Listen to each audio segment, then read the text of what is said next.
All right. Welcome, everyone, to Beyond WSF, World's Strongest Firefighter, the new podcast where we talk about firefighters and everything beyond it. Today, we have our first guest, Noah Justin. Welcome, Noah.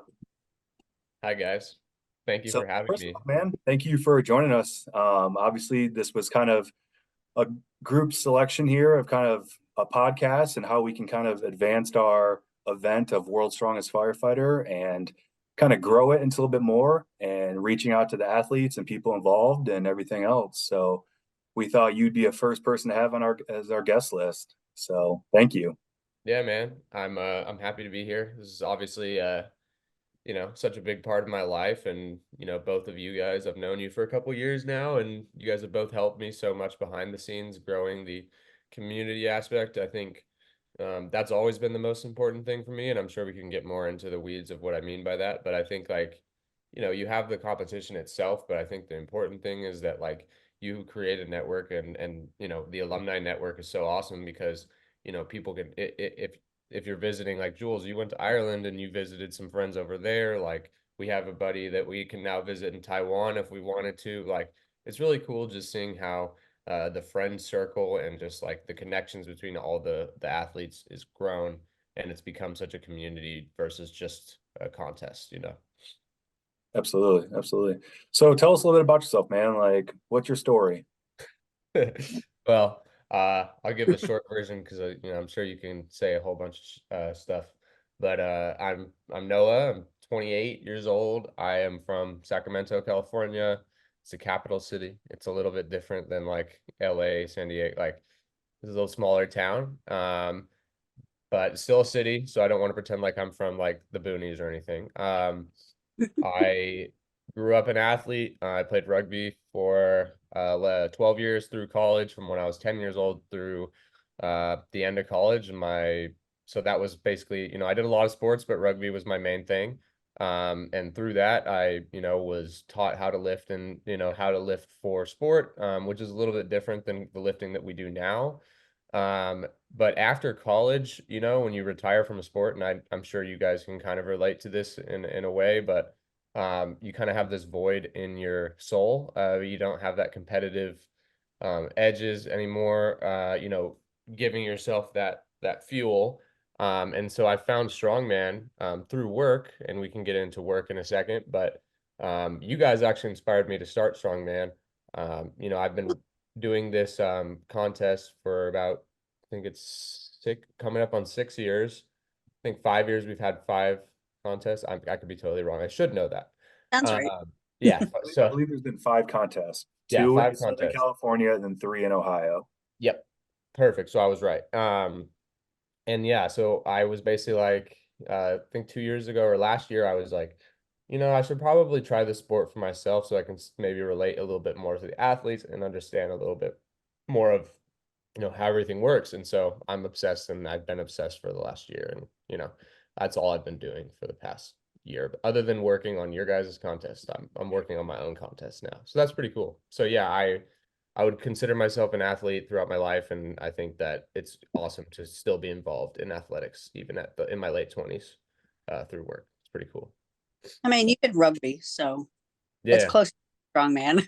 yeah. Rugby Rugby was at the pretty fun. University of Oregon too. Let's Yeah, you did play Division I rugby. Yeah, there it is. Go yeah. Ducks. So I'm a duck. I'm a duck. Yeah. So, um, I'll always have love for the sport of rugby. My body just does not have that same love for rugby, so I can't hop back in there and play again. But it was a blast, and I think it really taught me, toughness and everything that I needed to kind of get through all the other aspects of life, like, especially work and dealing with personalities. And it's those are my best friends to this day. So I think like that's also where I feel that community of World's Strongest Firefighter resonates with me, because I felt like I had that same community through rugby. And so I just really wanted everyone to experience that same kind of community style that I did. So that's why I love that we've grown so much. It's definitely relatable, though. There's a lot of strongman athletes, at least here in Florida, that have played rugby or have played rugby. And I think doesn't our Irish firefighter, doesn't he play rugby? Yes, I don't he know is a how. rugby player. Um, Yeah, Cahal and I the think boys. it's basically just you got to be a little bit psycho to do either. So I think this sounds funny, but like I've always said, like I love pain. I I don't love like pain. Like so I would love to get punched in the face. That's awesome. But like, um, we used to always say like if you don't feel like you got hit by a car after a rugby game, like you didn't play hard enough, and you're sitting there on Sunday like unable to move, strawberries all over your body. You take the shower, you burn because of the turf burns all over you, and like you're like, damn, I really did all that I could yesterday, and that's why I feel like this. So it was like this glorious feeling of just sitting there not being able to move at all. And like it's like me and my two roommates, we both played too. So we'd all just be on the couch, like, hanging out, not moving all day. But that day was your reward for what you did the day before. And usually you'd have a party after the game. So there's a little bit of the dustiness that comes from the night before also. But I think strongman is the same. Like if I have a training session where I don't feel like I'm very sore or I don't feel exhausted, where I hop in bed and I'm like, oh my God, like that was such a hard workout. I'm not happy with myself and I need to work harder. So, I think that's it's always just that athlete mentality because I think a lot of us who do World Strongest Firefighter were collegiate athletes or high school athletes and kind of have that same mentality of just the pain and suffering. And that's kind of how people thrive and are in the gym and they're pushing themselves to be better. I yeah, think a lot of times when we see athletes who don't push themselves, it shows. And it's like you got to be in there and you got to have that pain and suffering to grow, and not just physically but mentally as well. 100%, man. You have to have experience of doing it for a while too, like consistency. I don't Mhm. know sports that you hop in for a day and then boom. No, I mean, strongman is interesting because you hop in for one day and you're like, you can do enough to where you're like, if I really tried this, I could be something. And I find that that's what sucked me in. It's like you see all these guys that are like I have a buddy Mac who's like another redhead. He's like the same exact size as me, but he's been training for like 3 years longer than I have. I actually competed before he did, so we kind of inspire each other in the gym to keep pushing. Like his press is like up here, and my deadlift is compared to his is up here, but like we both love pushing each other. And I think like seeing him when I first started working out with him and what he was able to do at my size.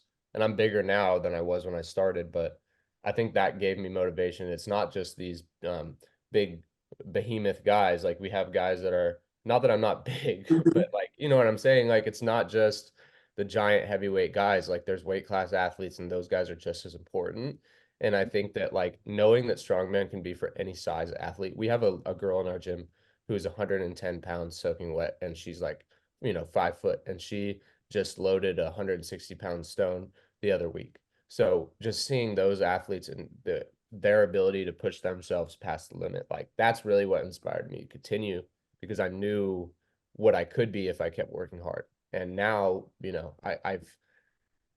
I've my numbers are exponentially better. I still have so much more work to do, but it's really rewarding to see your numbers go up, in the gym. It's quantifiable, and I think that's why strongman is awesome. Absolutely. Absolutely. So I think everyone's big question is how did you become Governor Arnold Schwarzenegger's personal assistant? How did that come about? Yeah, man. So that's a pretty weird story. So I was working in Washington, D.C. for a PR company, and it was like very corporate, and I didn't really enjoy it that much. Respect to them, it's a great company, but I just didn't feel like it really belonged, and I don't know if that was because you know, DC, because the culture of DC is just so much different. Um, Sure. and I think once I realized I didn't want to be there anymore, I read an article about Arnold, um, and then it was on Politico, and it was basically just about like how he lives his life now. And I was like, wow, this guy's so cool. And when I was living in Sacramento, I was an intern in the Capitol a couple times. So I met a lot of random people through that. And then I was like, I got to know somebody that knows somebody. And I got a hold of my current boss, Daniel. And he basically, we started chatting and we liked each other. And he was like, we're going on this trip to Paris. You want to come and see if you can do it? And I was like, yeah. so that was my interviews. They basically sent me to Paris, and I did, I worked at a climate summit. It's kind of hard to explain like exactly what the job was, but I messed with the team well. We had a good time, and then they're like, "All right, man, move to LA." And so, as soon as I got back to DC, I started working on that, and a couple months later, I was living in LA, and I've been here since 2018. So Wow, yeah, it was super random, just kind of on a whim, like right place, right time, and yeah, it was crazy. So I love it, and that's where I am now. that's awesome. Wow. That's cool. I That's cool. That don't know if takes you that from makes literally sense. That sounds kind of one side of weird, the but country to the other, and then now all of a sudden you're one of the most influential, famous people in the world, and you're just hanging by his coattails every day. I mean, that's pretty. yeah, I mean, it's really cool, and I always say like Arnold is an awesome guy, and that's how the world's strongest firefighter even started in the first place is from him, his love for the fire service, and just his charitable nature in general. I think like in this phase of his life, he's very focused on the giving back part of his rules for success. That's the last rule of success is give something back. And so that's just what this part of his life has been all about, is just making sure that others are taken care of. And I think that's super admirable, and I enjoy being a part of that mission that he has, and not to mention all of the other fun shit that stuff that we get to do. Sorry, I'm sure we can swear, The but podcast, man. We can do whatever you want. We're good. but yeah, so there's a lot of fun stuff that is like not charitable too, like like he's doing TV shows, movies, like pro strongman stuff. Um, but yeah, I just enjoy it all. It's a really cool job, and there's so much variety. So I'm just very blessed to be a part of the organization. Sure. I like it. Did Arnold reach out to you about starting World's Strongest Firefighter, or was that how did that come about? And then how did you spearhead that to what it is now? Yeah, so I'm trying to remember the exact way it came about. Basically, Arnold visited. I don't know if you guys remember the campfire. I'm sure you do. Mhm. In Paradise, I believe it was in 2019, 2018. I can't remember. Okay. But Yeah. it was just like a devastating fire in Northern California, and Arnold went to serve breakfast on the line for all of the firefighters that were working up there, all the Cal Fire guys, some of the prisoners that were working up there. And he was just really enamored with how strong those guys were, and like how they were out there camping, fighting wildfires for weeks at a time, and really just didn't get the shine and appreciation that they should be getting. Not that they don't get any, because I think California is a special place in the fact that the fire service is held in such high regard because we experience such devastating fires every year. But in a worldwide and nationwide, like he wanted to put the spotlight on firefighters and show how strong they are. And we were already involved in pro strongman at the time, and we were working on hosting a pro contest on the Santa Monica Pier. And that was my first project. Is he's like, I want to put together a really cool strongman show. Do you think you could do that? I'd never done that in my life, but I understand, I guess, sports and the arena and making things cool for people. And that first year was a trial run. Like I probably didn't do as well as I did the second time, but I think I learned a lot and blah blah blah. But when he came to me after being at the campfire, he was like, "We should include a World's Strongest Firefighter contest at our pro contest." And so between events, we would have the guys come out, and it was essentially like a glorified CrossFit show. Like it was like 225 dead for reps, like things like that. Right. And It's definitely grown since that year one. That's for yeah, sure. yeah, and like those guys are still involved, which is really cool. And that speaks to the community of it as well. But yeah, having that first year and just seeing the success and how much money we were able to raise for them, it was like, let's do this every year. And COVID derailed the Santa Monica show. Not to mention it was just a very expensive show to put on. But either way, we got to Columbus, because we've had the show in Columbus for years and years and years, and we have the infrastructure. So we asked Brian Powers, who is the director of the Arnold Sports Festival, if we could include the firefighter show in Columbus, and he said yes. And because of that, he gave us the tools we needed to put on an awesome show in Columbus. So we expanded also from 2022, when Tyler first competed, we did a sweepstakes selection. So basically, they would send in a video, basically saying, "Hey, my name is so and so. This is why I believe I should be a part of this." And I would go through these personally, and pick videos that I felt like they stood out to me. And like you can imagine what Harry Walker's video was during that year, but like It it's feels like I like threw an axe into a tree or something like that. yeah, Shout it out to was Harry Walker, just being the man he is, man. Just I yeah. think So Harry Walker. one hopefully, video, bro, and I was like, I'm gonna do a video, but it's not gonna be anything like that. yeah, I know. And I'm sure you guys will talk to Harry, and he's one of the most interesting guys that we know.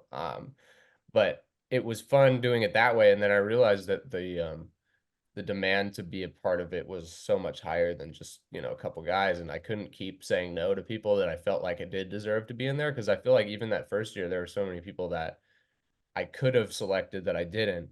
And now they're a part of it in the way that we do it now, which is essentially having a prelim competition on that day one, moving into the finals on that second day. So you essentially um, are doing your selection process on site, and that just makes it easier on me because I don't have to, sift through those videos or feel like I'm disappointing anyone. So I feel like that, we're still crafting the perfect show. Like, we're gonna figure out more changes. We added some more weight classes this past year. But I think like what we've done to now is like something I really be proud of. And I think like I love the fact that more and more people are getting involved. And we had 14 women compared to Jules's first year, we only had 4. Uh, so that was a really big success point for us this year, is knowing that we had 14 women competing versus 4 last year. And if you saw the camaraderie. Not that there's not camaraderie in the guys, but because the women were only 14 of 150 or something like that, like the group that they have and the way that they cheered each other on, and like the support, and they still talk on social and stuff, and like comment on the posts. Like it's just, it was really cool to see that. Like, and then Jules started the World's Strongest Firefighter Women page, which is essentially the alumni page, but for the women. And that's been awesome to see too, and just seeing like, all the support that they come together. And like, I remember when I was on site, Marcus's wife, Stephanie, was doing yoke, and she was on her yoke run, and she was pick it up and drop it, and she was gonna make it, but every woman came out and got around Steph and was just cheering her on to finish that yoke, and she actually ended up finishing the yoke, if I remember correctly. I But think it was so. a really cool thing to Yep. see, just everyone coming out and cheering, and that's something strongman is very unique in that way. I feel like when I first came into competition, I very much had that rugby mindset of like, you go out there and you kill, kill, kill, Mhm. and you turn off your emotions and you just do your thing, and you don't care about the people in front of you because it's just you and the weights. But then you realize that there's so much more. I have a team, right? I have like 6 guys, 7 guys on my team. So I've been out there as a coach. I've been supporting them, and I didn't realize how big of a thing that was and how important that is to not only support your teammates, but also just support people that you compete with. Like, I've met so many friends that live in different parts of the state that I've met at contests, like, and in World's Strongest Firefighter, all the athletes that I've met, from all over the world. So I love that about strongman, and I think that's the firefighter and strongman love. Like, it comes into one, and it makes something really special. Yeah. And we kind of talk about, when I talk about with guys at the fire department about this competition, like the brotherhood already in the fire service is huge, right? That's one of the big things that we talk about, the sisterhood and the brotherhood of being a fellow firefighter. And then you take that small group of people and then you put them into the sport of strongman, which is also a tight knit group. That this sport, as world's strongest firefighter, is getting so personable because you are interacting with these people, not just on one day of the year. You befriend these people and you talk to them and you develop these friendships and lifelong friendships with these guys. And it's so awesome to see because, like when we competed in 2022, the first year at the Arnold, there was 15 of us.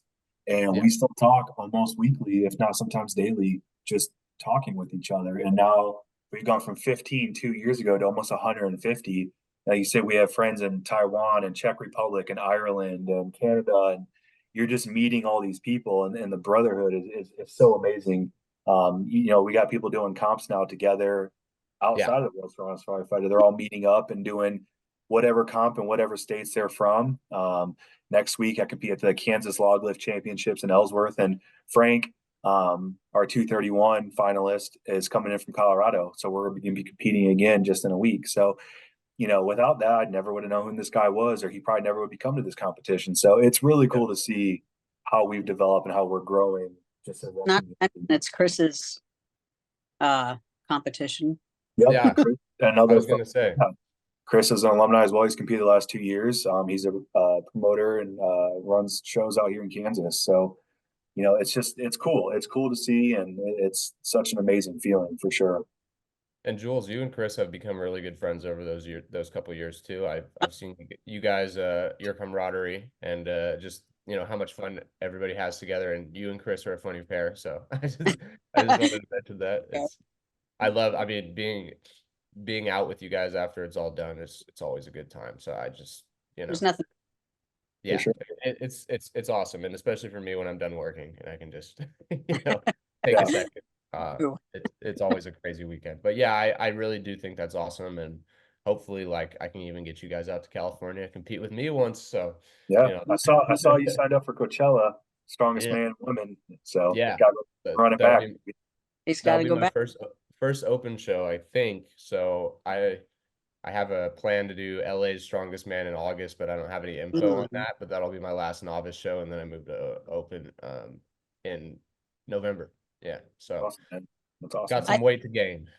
As like a side note, I think Noah is like a perfect representation of. I get like we both probably get this question asked a lot of when you should move from novice to open in strongman, because there's no like, oh, you can only do it so many times, or you can only do it to this point. But I think he's like the perfect representation of going from novice to open, Yeah.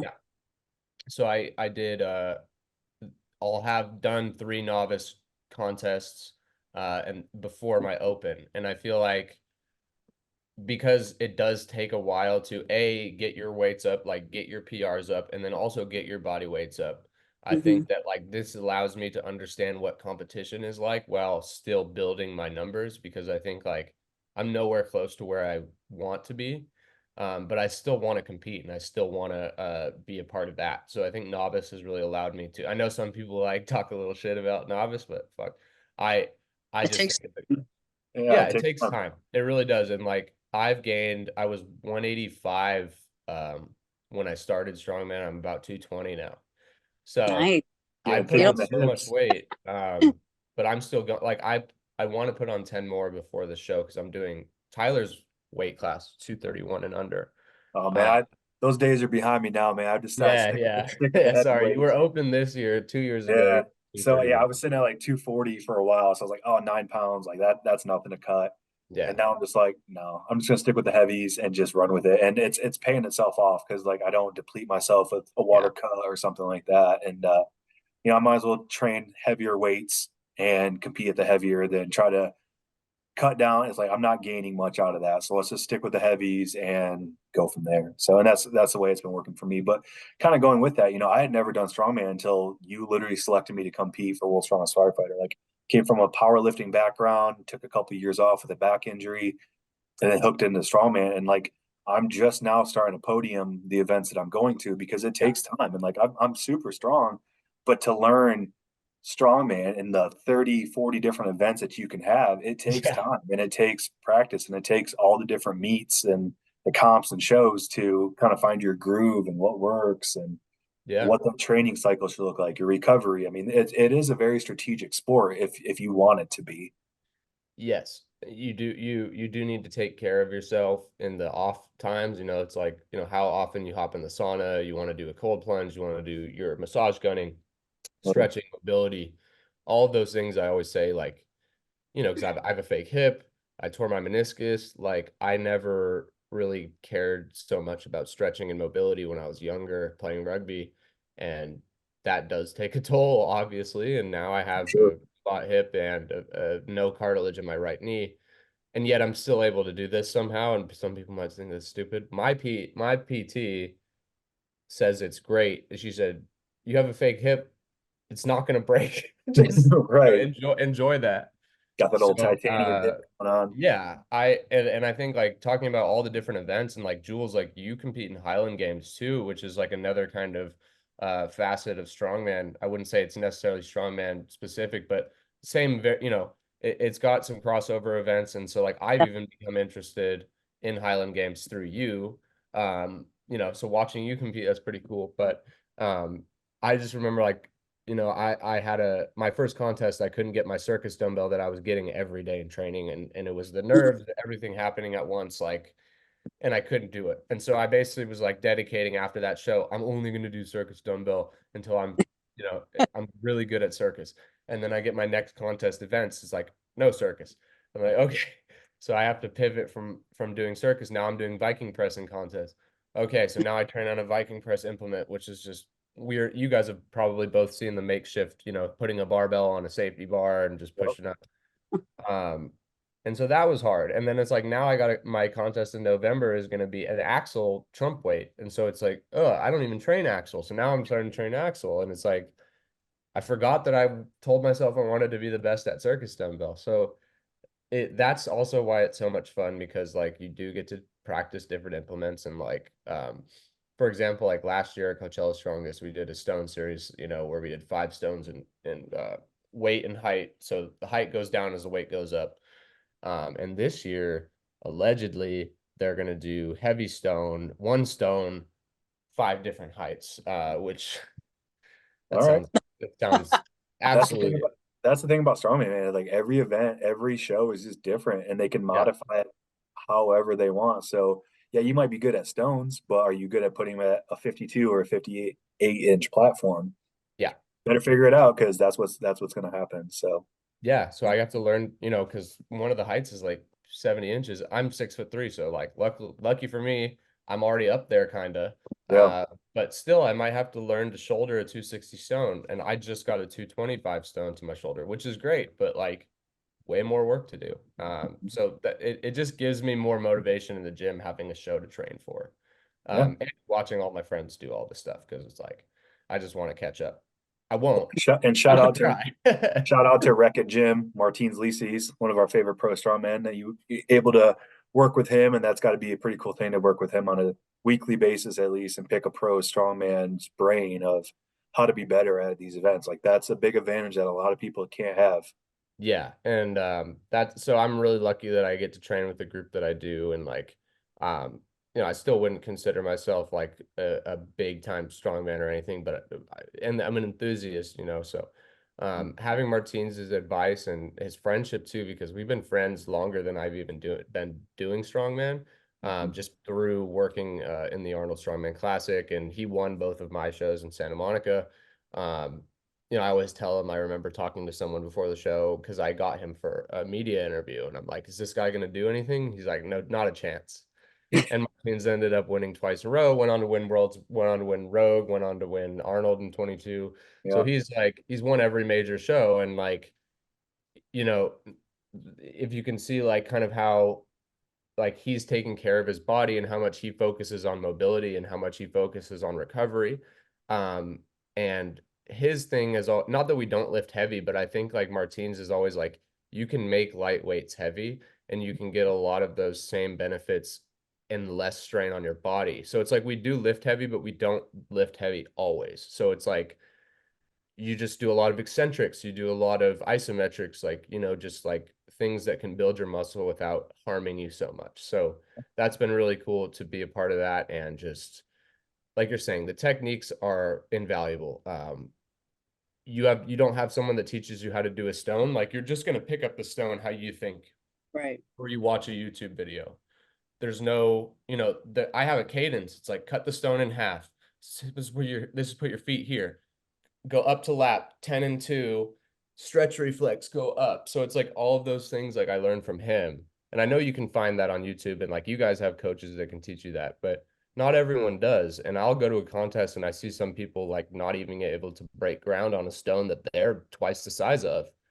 And it's just because they don't know how to do it. And it's all technique, and things like log press or circus dumbbell like we're talking about. Like you can press, like you can be strong, but like can you get that circus dumbbell to a position on your shoulder that it doesn't feel like it's going to roll off, or it's not feeling like it's digging into your face. Like And just that's Yeah. the part.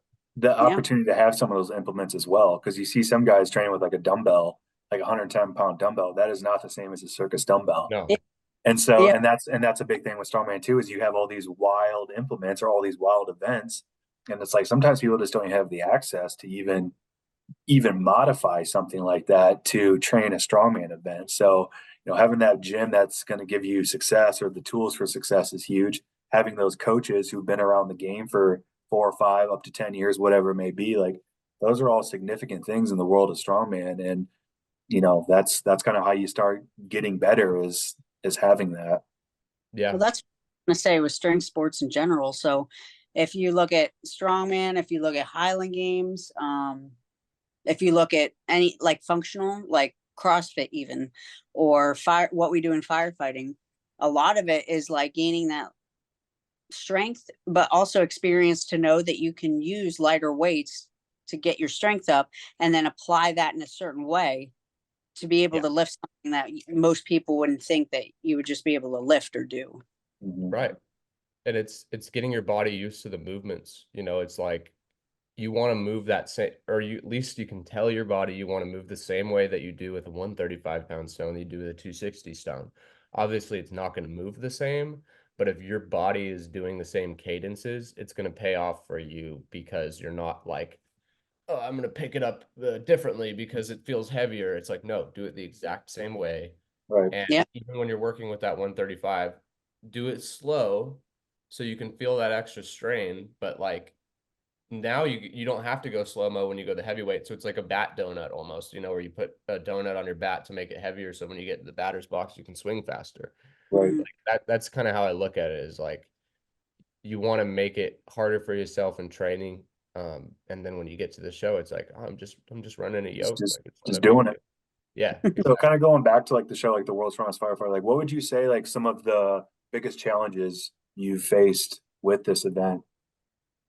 Yeah, you guys are very privy to things that have happened just over the years with personalities and a lot of, you have a lot of people, and that's a difference is like when we picked those 15, like I could get a good gauge of everyone's personality, and I think that was part of it is like I wanted a bunch of good dudes.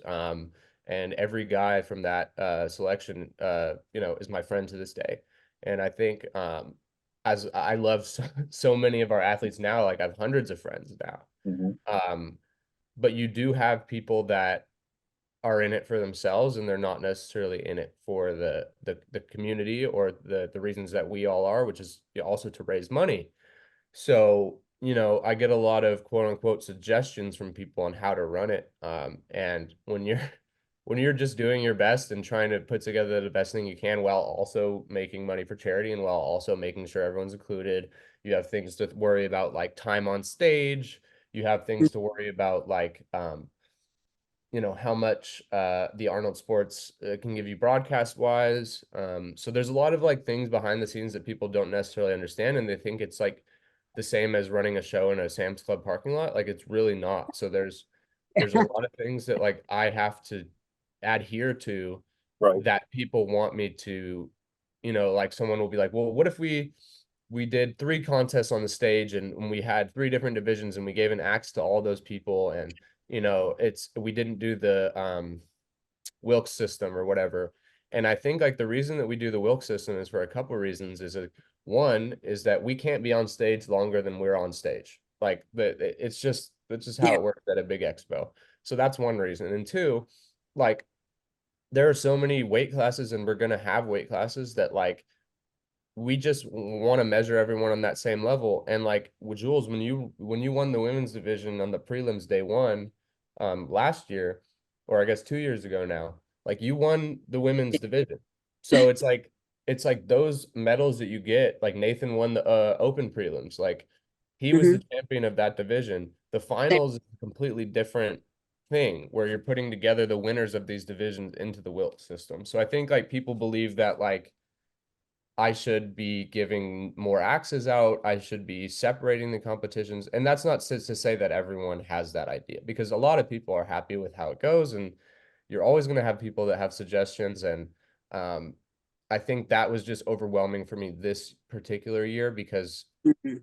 the more people we have, the more ideas. And I think I was just getting overwhelmed. And I think also I have to balance being a promoter and being a friend. And that's, pretty hard for me, because I do want to be friends with everyone, and I do want to give my access out to people, but I can't give it out so much where if I start to make suggestions in like the larger WhatsApp group that we have, it's like then people start kind of jumping in, instead of like, it's not like 22 or 23, maybe even, Yeah. where I can just hop in and be like, "What's up, fuckers?" Like, "Hey, yeah, like, because nobody knows, or not nobody, but like not everyone knows me, and not everyone knows my personality, doesn't know my role, doesn't know the reason I'm in this group chat, and so people just think that I'm some dude that they can yell at. So I think that's been difficult, because it does make me feel shitty, like, can't lie, like it kind of makes me sad when people are like talking about something that I feel like I'm doing for them with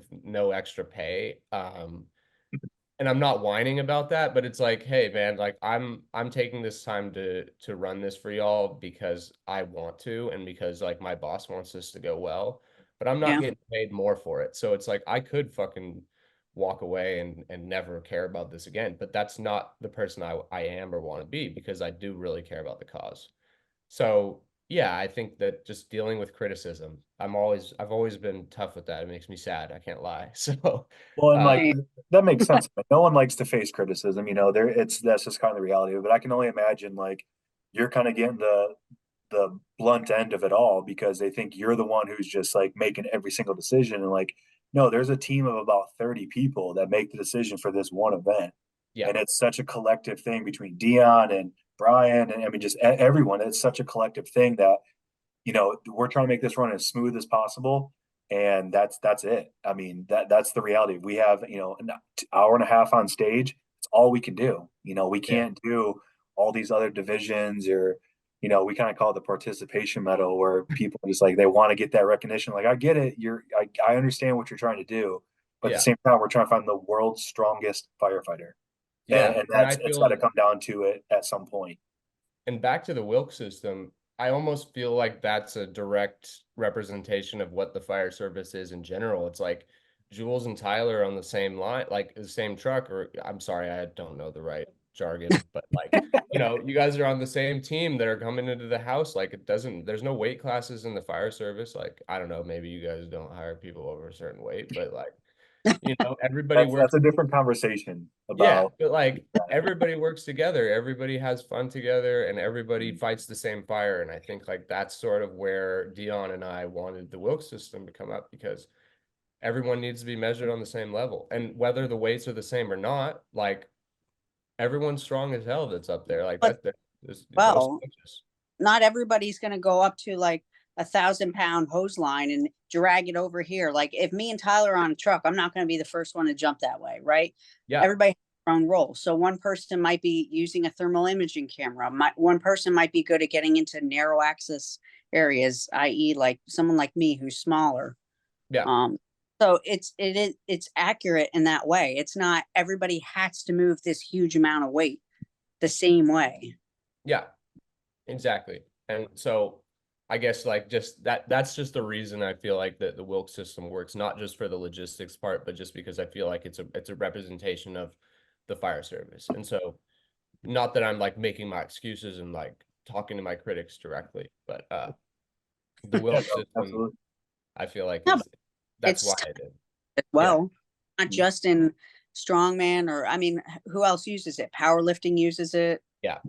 Think of That's who where we else. got it actually was from powerlifting. And so we took that same scale, we made our own, excuse me, made our own math, because you need to have a formula for it. So we had to actually sit down and create that formula, and like don't ask me to do anything related to math ever in my life. It just does not, like I hear a number and it's like I could look at a group of 4 people and be like, that's 10 people. Like, like I don't know. Like It, that's how my brain works, I guess. But so Dion is the one that helped me with that. But yeah, Shout out to Dion, man. She's made this amazing yeah, for us as well.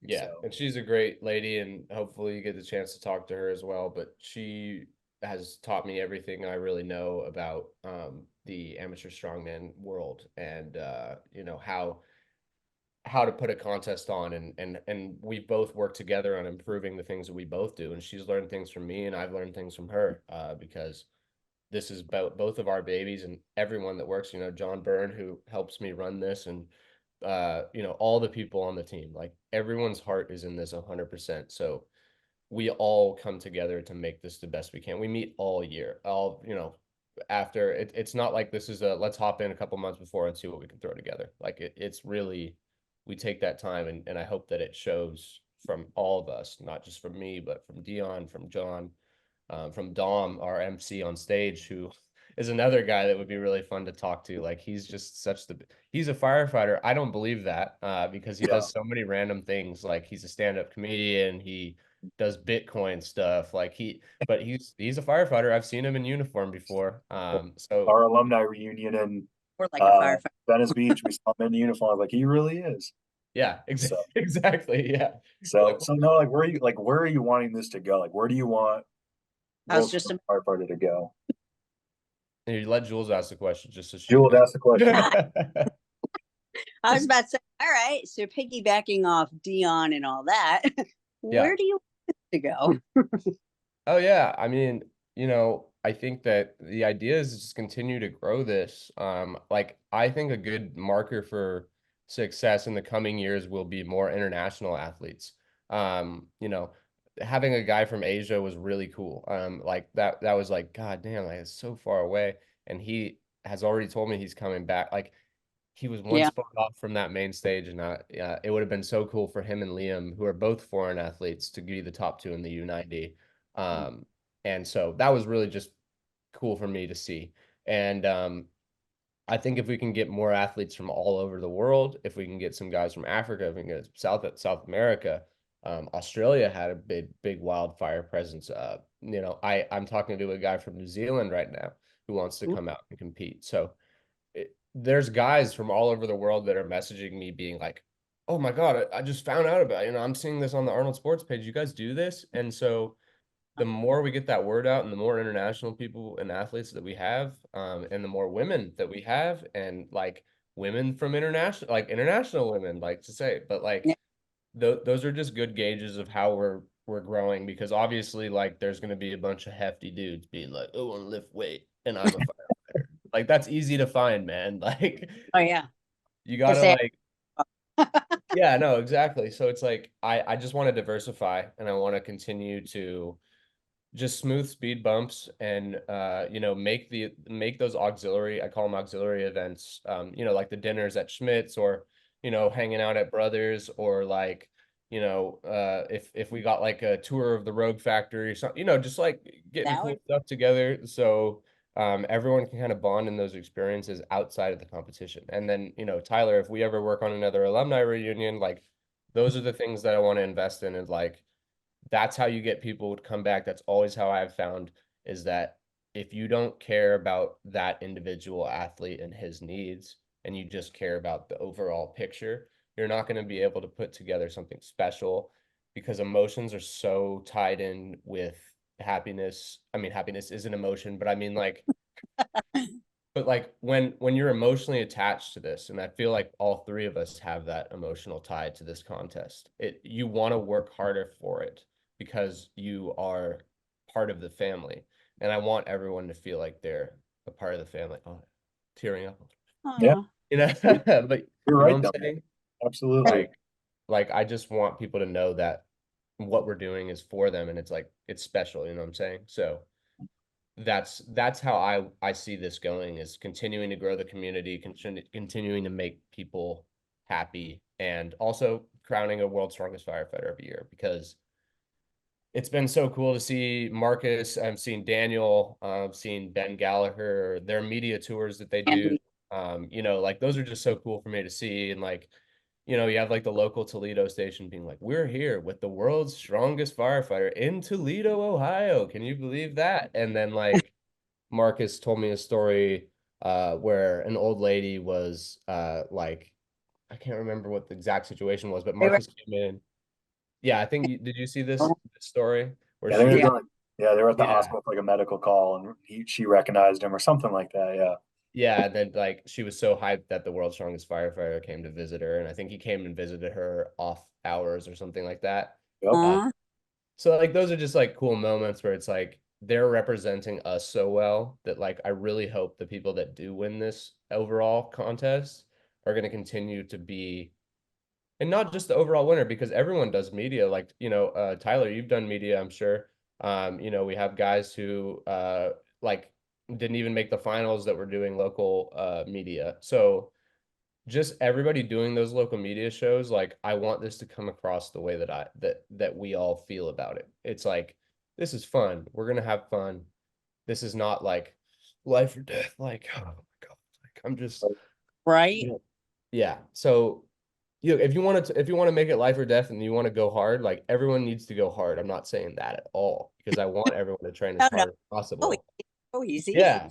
Yeah, because this is a contest and I don't want to dilute that, but I do think that the the community and the emotion is more important to me than putting on the contest itself, I Well, not guess. just that, but like I've tried to get people to understand this because if you go into this competition as a normal firefighter thinking that you have to go balls to the wall and Yeah. then you get hurt over something that isn't like being paid for, that you're paying out of Yeah. money for, or, Yeah. you know, something that's not included in your job, nobody's going to want to do it.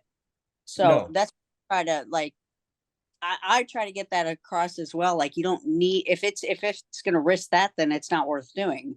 It's just for Yeah. fun. Yeah. And At the same time, we're also moving weight, and this isn't for yeah. everyone. And that's Yeah. something too, is Sure. that this isn't for every firefighter who thinks they're strong or does a, little Could be. Ironman. Yeah, It could. Every firefighter has a certain level of fitness. And could be. I Could, think to Jules's point, like a good person to recognize in that aspect was Samantha McChesney. You Yeah. know, she doesn't really even train strongman specific. She's very fit and very strong, but she's not necessarily training specifically. But her and her husband come out for the past 2 years, and she's like the biggest cheerleader for everyone. Her husband is a gem of a guy too, and like they really just enjoy being around everyone. And I think that even though they're in there and they're not doing as well as everyone might be doing that trains for it, I think that they just love being there. And they're there for the that's awesome cause. too. They're And there like for the they reason. are, to Tyler's point, they are strong enough to not hurt Exactly. themselves bad. But I Right. think they are there for the community over trying to win something, which is really cool because like that's great. We have those kinds of people that are there that for that reason.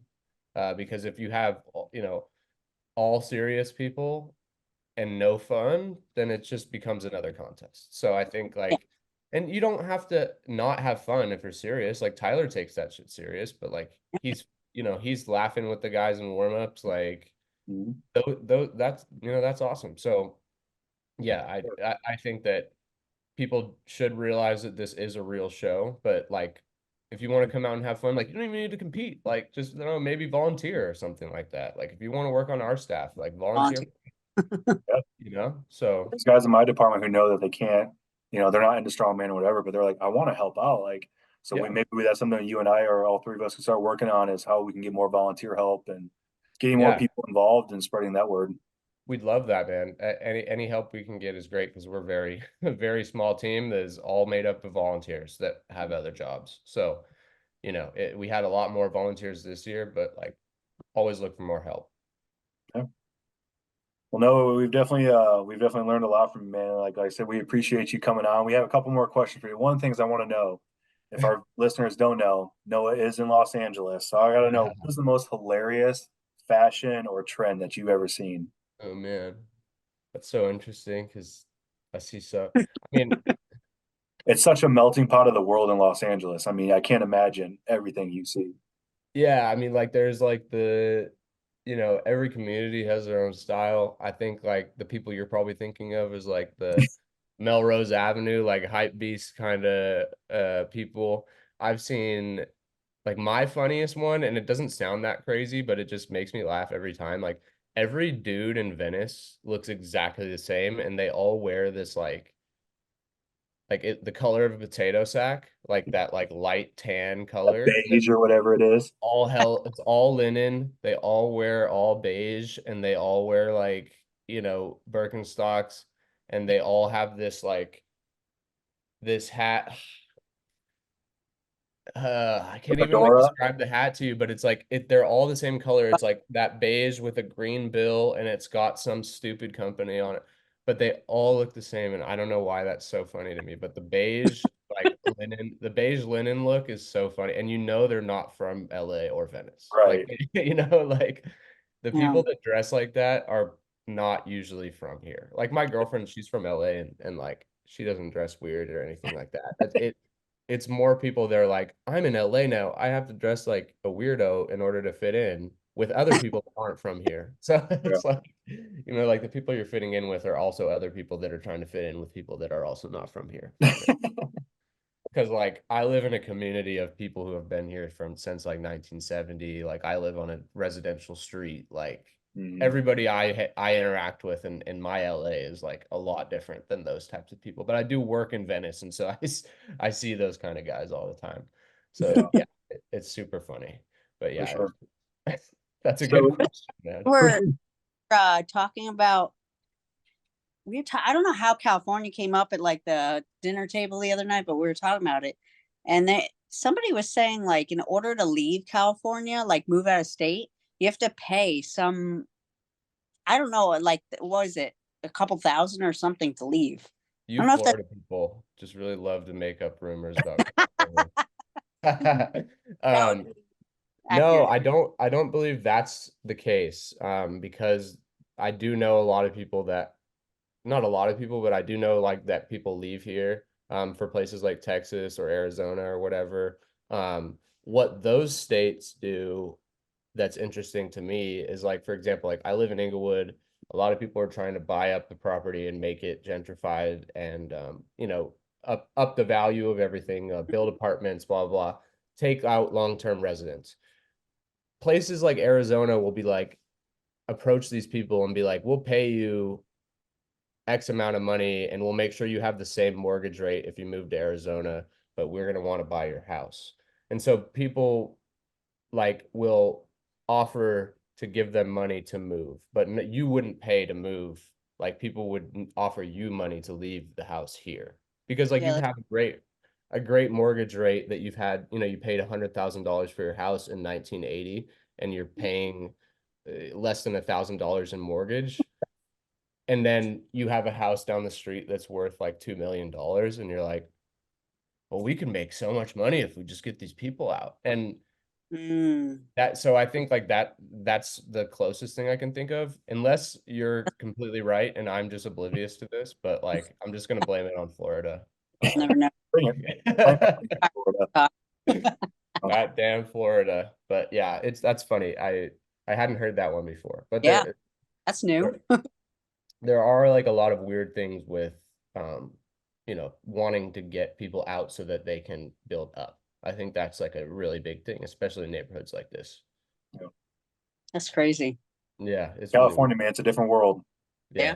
Hey, I Maybe love we it should though, maybe we man. should do the alumni reunion back out in Venice again. Seemed like Yeah, we had a blast out there. Muscle that was Beach. fun. It was Yeah. fun.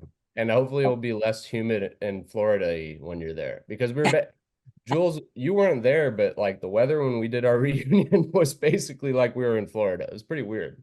I think it was because Brooks was there. He just came, it Yeah. was like big Oh, gravity. He that's what pulled happened. the he pulled all the humidity and clouds and rain Brought and all the moisture. yeah, exactly. It all stuck to him, and as soon as he got off the plane, the wind blew it off into the air. Or it's Super. because your house doesn't have AC and we were dying in your house. Oh, Uh, yeah. No, my house has AC. What?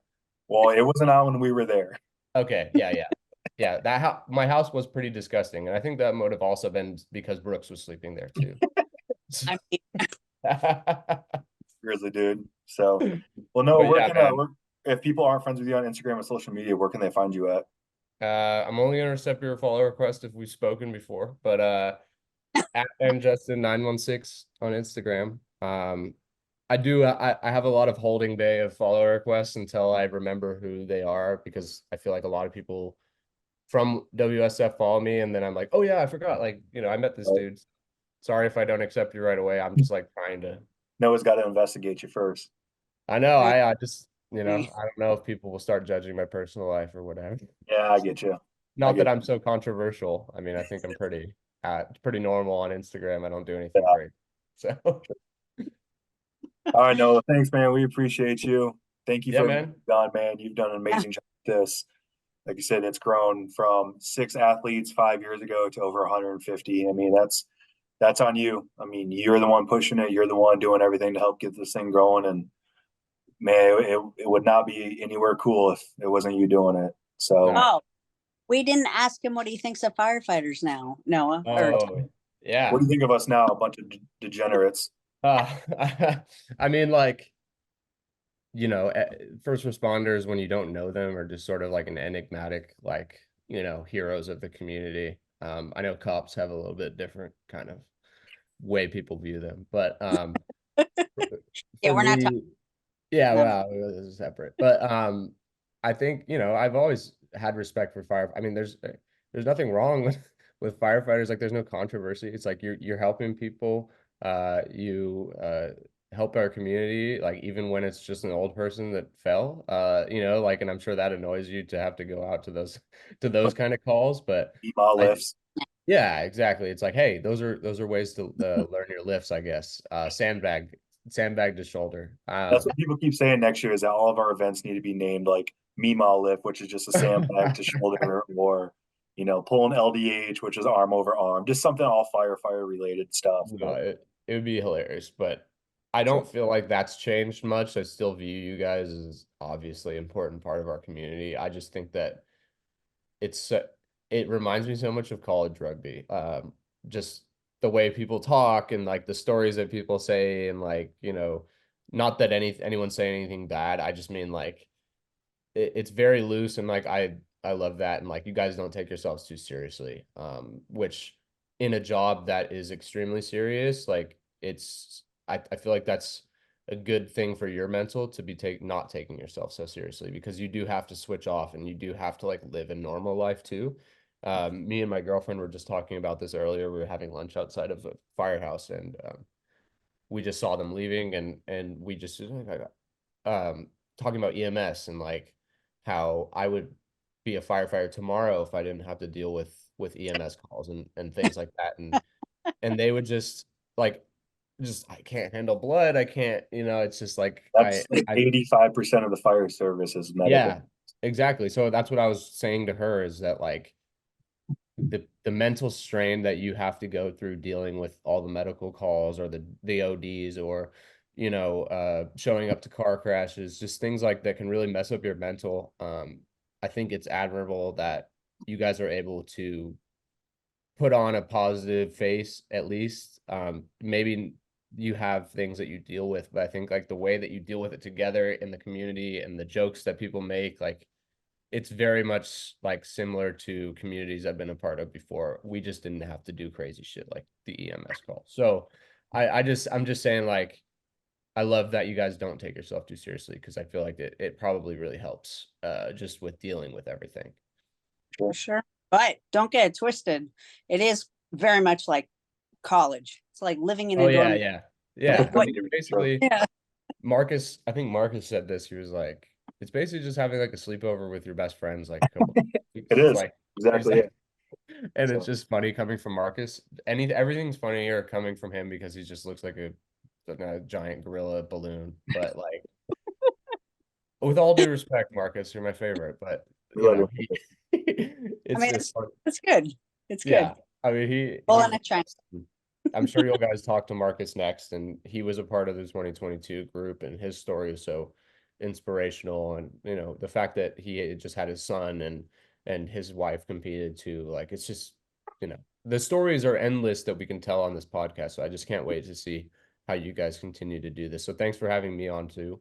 I'm glad I could be of assistance, and I love talking about this. So I had fun. So I appreciate you guys hopping on with me. That was a good time.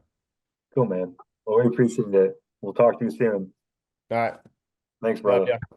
Bye, guys. Bye. Bye.